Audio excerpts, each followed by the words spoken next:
These remarkable photographs, taken by Cynthia Hilsden during a journey through Yugoslavia in the early 1980s, offer a rare glimpse into daily life across the country. From the historic streets of Dubrovnik to the bustling avenues of Zagreb, the images show a nation that was, at the time, a unique blend of socialist governance and relative openness compared to other Eastern Bloc states.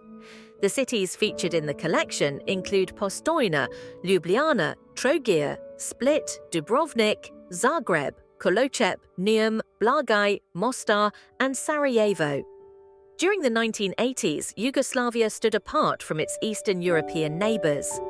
Under the leadership of Josip Broz Tito, the country had maintained a non-aligned status, balancing between East and West. However, by the early 80s, Tito had passed away, and his absence left a growing economic and political vacuum. Inflation was on the rise, and despite the country's relatively high standard of living compared to other socialist states, economic instability was becoming more apparent. Shortages of consumer goods, rising debt, and increasing unemployment began to impact daily life, particularly among the younger population seeking better opportunities. During this decade, Yugoslavia remained a popular travel destination, especially for Western Europeans. Its Adriatic coastline, historic cities, and affordability made it an attractive option for summer vacations.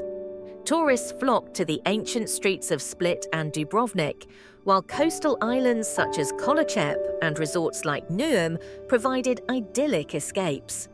Local economies benefited from this influx of visitors, with markets filled with fresh produce, seafood, and handmade goods, all of which are vividly captured in Hilsden's photographs.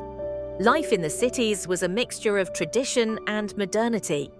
In places like Sarajevo and Mostar, Ottoman-era architecture coexisted with socialist-style apartment blocks.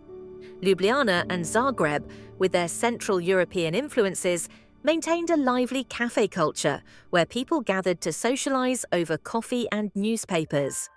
At the same time, social and political tensions were beginning to simmer beneath the surface.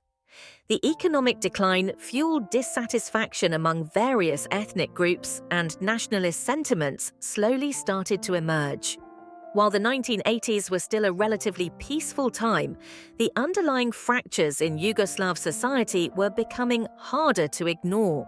Youth culture, influenced by both Western trends and domestic traditions, reflected a generation growing up amid these uncertainties.